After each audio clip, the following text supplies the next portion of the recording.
Call sign, Ned. Profession, Special Forces Intelligence Operator. Hey troops, welcome back to the channel. My name is Ryan. I'm former Royal Marines Commando from the United Kingdom, and today we're going to be reacting to some fantastic footage with regards Ukraine Special Forces. The link will be in the description, guys. It's from a channel called United 24. Really popular channel, guys, okay? And it's showing footage from basically the most difficult tasks on the front line, and they're carried out by Special Forces. There's no surprises there, troops. So before we get into this one, please like, share, subscribe to the channel. Drop a comment below for the algorithm, and I will see you in the comments, troops. Let's get it. PMC Wagner, Russian intelligence, and airborne troops are formidable enemies, trained and experienced. However, in direct confrontation with us, the enemy is usually forced to retreat. It's difficult to calculate precisely, but during the full-scale invasion, the personnel were destroyed definitely reached thousands, and the equipment, hundreds of units. Wow, so what he's saying is effectively just how effective they are on the front line. You've got small teams of shock troops, effectively, stormtroopers, whatever you want to call them, getting out there, getting amongst it, doing the business on the ground. These are literally the tip of the spear. Call sign is Ned. I'm the commander of a detachment within Tymur's unit of the Defense Intelligence, GER, of the Ministry of Defense of Ukraine. I won't disclose details, but the intelligence operatives at GER have numerous means of reconnaissance and enemy engagement. These means fly in the air, travel on land, move on water, and underwater. Wow. Cinematic tools of Ukrainian intelligence include, for example, miniature drones like... Right, yeah, I recognize those bad boys. I mean, they are really small. No more than 15, in fact, it's on there, 10 centimeters, yeah.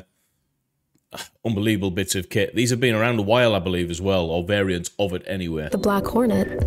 During assault operations, we fly into a building to survey the situation and detect possible enemy presence. In reality, we do have something similar to James Bond. There are specialists who operate like spies from the movies.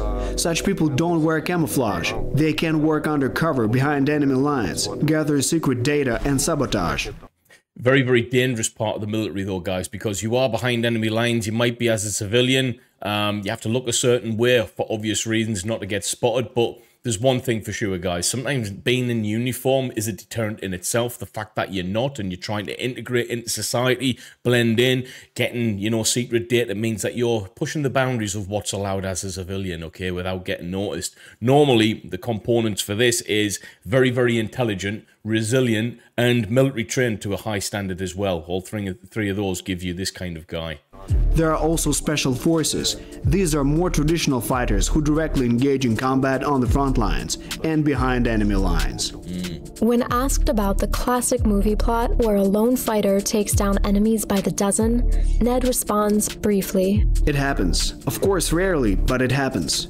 When we arrived to conduct an operation, soldiers there asked, "Guys, who are you?"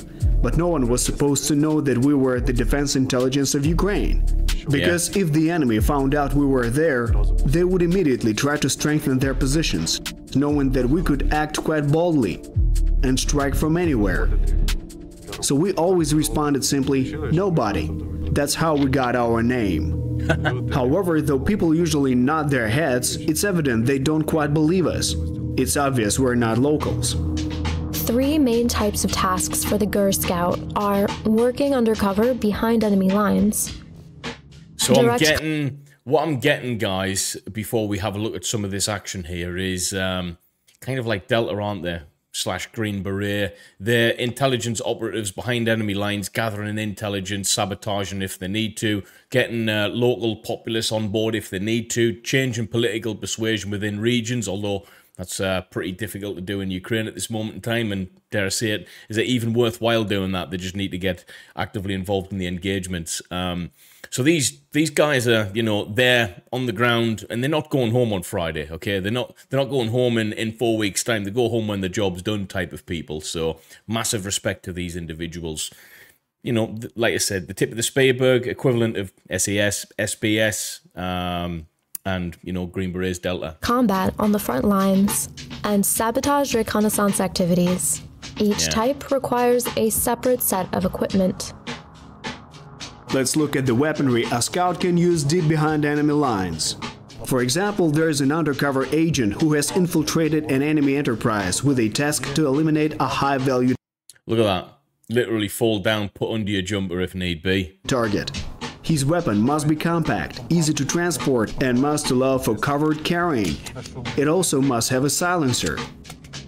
A 9x19 caliber is sufficient for this. We have several types of such weapons in our 9x19 as well.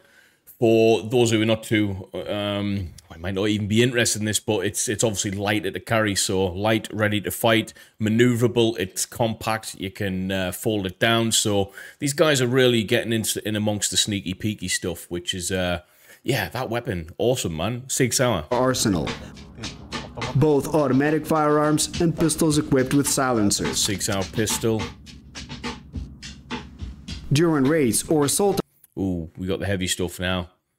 Bren 2 assault carbine, so equivalent of like the British LMG. Probably is a bit better, to be fair. operations, we use Sorry, no, not that weapon system. CZ Bren 2 assault carbine, like assault rifle, but just a little bit smaller. Okay. CZ Brand 2 assault carbines in 5.56 So that looks like a similar size to the SA-80 that Britain used. caliber, or DDM carbines, also in 5.56. Nice. They are equipped with silent shooting devices, flashlights, and laser pointers. These are the weapon systems that you're clearing rooms out, okay? You're getting in urban environments, you expect to be, you know, storming buildings and stuff like that. You need a flashlight. Why? Because there's a strong chance there might be no electricity, or it might be at night, given that, you know, the way these guys operate at night, all the operations and stuff, most of the time anyway, using the cover of darkness, flashlight, small enough to be able to maneuver in those corridors as well, peeking around corners and stuff, and enough stopping power to put the person on their backsides, okay? We also use light machine guns, such as the 5.56 Mini-Me. Mini-Me, yeah, buddy. I was a Mini-Me gunner at one point, and I've never used one with a foregrip. Its advantages include small dimensions and relatively lightweight. We also utilize a 308 caliber machine gun. It's a very powerful weapon in the hands of our scouts. Knife, tourniquet, waist pouch for carrying additional equipment, grenade pouches, front magazine pouches, and also on the back I have an assault panel where I can also place grenades, magazines, and additional gear. So that gear, certainly when I was in the Royal Marines, that's a little bit more specialized than the stuff that we got our hands on, depending on what your job role is, okay?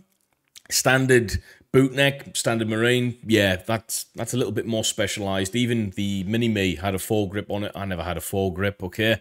But that kit there, yeah, it definitely looks like Spec Ops type stuff, all right? They're getting a little bit more, should I say, okay? And as this should be, troops. Is that any better than what our SF units would be using? I don't think so. I think we're looking at all the same. Maybe the grade in which we use in the UK might be a little bit better, but, you know, yeah, it looks pretty specialized to me, troops. Helmet equipped with night vision device for night operations, active earphones, and an additional battery for the night vision device. A part of a sabotage reconnaissance group typically uses semi-automatic sniper rifles in 308 caliber. Mine has a thermal imaging front attachment. We also use Remington 700 sniper rifles in caliber 308 or caliber 338 Lapua Magnum. So basically, it's going to do some big damage, guys, pretty easily as well. Nighttime operations, we use carbines of 300 blackout caliber, which allow working silently at short distances. As for a short pistol, we use the 6-hour M18. Nice. Engineering equipment is necessary too, because the territory may be mined, so we have to check it.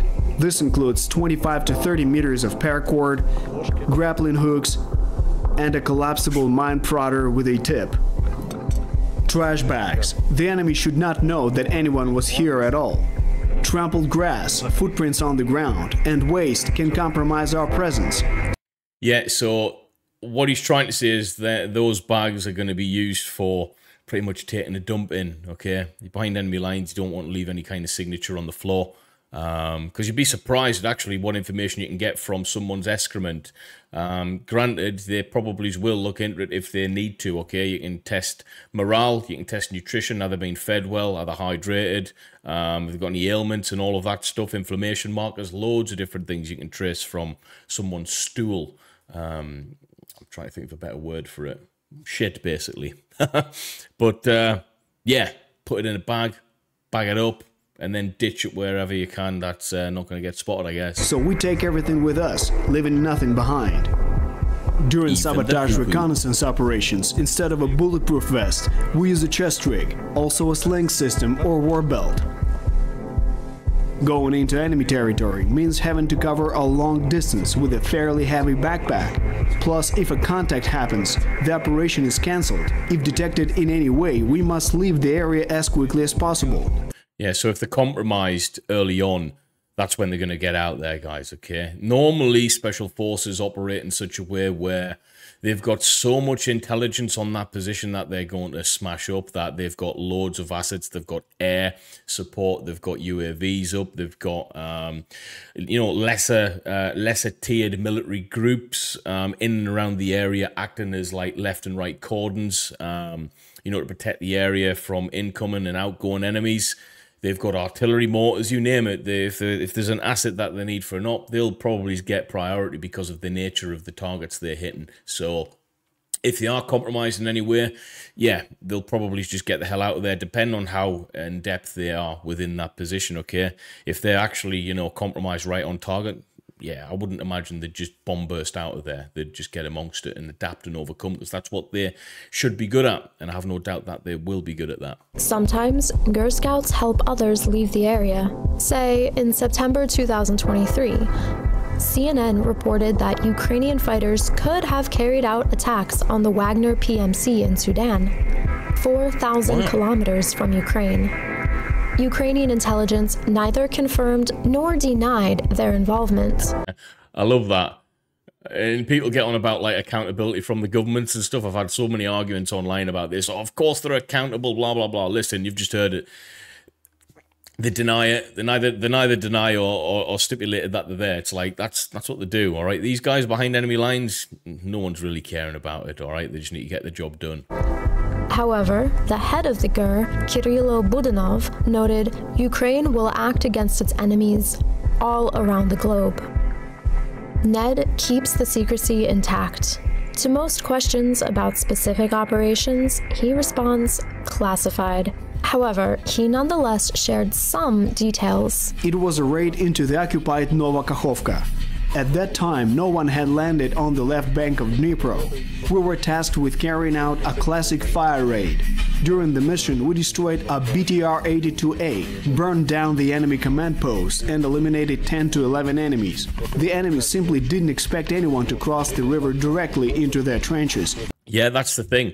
Normally, the most effective plan is just taking them head on from the area which at least expect it. That's what I remember being told that in the Marines, okay? Sometimes, like, the obvious route not to go is the obvious route to go, depending on the situation, obviously.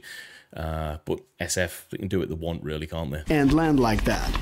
They panicked and mobilized all reserves, which helped us learn about the units stationed there, their equipment, and their reaction time. Another legendary amphibious operation was at the Potemkin Islands. Russian intelligence units were there. We had direct contact with them and eliminated them. By the time we arrived, the Potemkin Islands were about 80% under enemy control. When we left, about 70% were ours. Wow. In the Horlivka direction, together with the 24th Separate Mechanized Brigade, we were able to reclaim territory for Ukraine that had been under occupation since 2014. Bakhmut was a... So effectively, those targets, those enemies that they're talking about will have been so in depth because they've literally been, you know, bogged down for, you know, 6, 7, 8 years by that point. The defensive positions will have been well and truly, like, you know, in depth, so to speak, and well maintained with regards to being able to set it up effectively and fortify it, okay? So that's a good job, man. Another famous area where the GUR intelligence worked. At that time, the enemy was desperately trying to surround Bakhmut with all its might, leaving only the last road for us to hold. Wagner's assaults never stopped. One group would come, we would destroy them, and then another group would follow. I'd never seen anything like it. Basically, layers of bodies were lying all over, meaning that Russians literally walked over their own dead. Nobody has a different principle. We never leave our own behind, and we always retrieve the bodies of fallen comrades. Yeah, I like that. It's the SF way, isn't it? If we need to go back for it, we'll go back. If we need to go back 5 times, we'll go 5 times. On Nobody's Instagram, there's a video of a battle when 2 scouts engaged in combat with a whole group of Wagner fighters during a body evacuation. What? We retrieved this comrade's body not just once. When we raised the drones, we initially thought that the body had been taken by the Russians because he was well equipped with a Scar rifle. They might have thought he was some kind of commander. But then we realized that the trench had become shallower. The body was simply buried by artillery explosions.